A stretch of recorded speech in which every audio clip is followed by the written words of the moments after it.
est les derniers fabricants des spécialités de charcuterie de Gironde. Alors, on a fait plusieurs choses. La première, c'est qu'effectivement, d'un point de vue économique, on a dû réduire nous aussi fortement la charge de travail, le personnel, les équipes. Cet arrêt brutal, puisque ça s'est géré en quelques heures, euh, les annonces se sont succédées les unes à les autres. En 2 jours, on avait fait le tour de tout ce qui se passait en confinement. Or, les produits frais sont gérés sur les longues courbes, donc on avait tous des stocks. Un des premiers impacts de ces fermetures, c'est qu'il a fallu essayer de sauver les marchandises. Donc, dans un premier temps, on a essayé de voir ce qu'on pouvait congeler, ce qu'on pouvait utiliser ou revendre à des particuliers. Donc, ça nous a fait découvrir la partie du e-commerce. On a essayé très rapidement, à travers les réseaux sociaux, d'informer le grand public de ces produits. On préférait le mettre à disposition que de devoir le casser, qui était la première des étapes.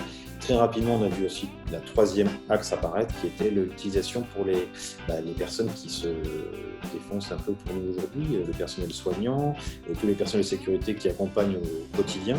Donc, on a essayé de proposer à ces personnes, de leur offrir nos services. Tant qu'à faire, les unités étaient là, le personnel était encore en activité, on avait encore les matières premières.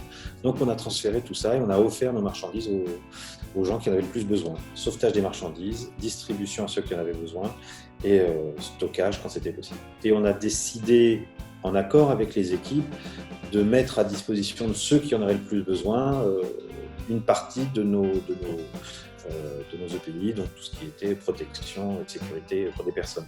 Donc on a proposé des blouses, on a proposé aussi des tabliers, les masques, on était trop pauvres en masques pour pouvoir les partager. Pourquoi vouloir aider les gens? On est une entreprise locale, on vit avec nos consommateurs, mais au milieu des zones rurales, avec les gens qui nous côtoient tous les jours. Enfin, c'est même un élan naturel que d'aller accompagner et vouloir partager un petit peu tout ça. On a la chance d'avoir certains outils à disposition, on a pu les partager avec eux.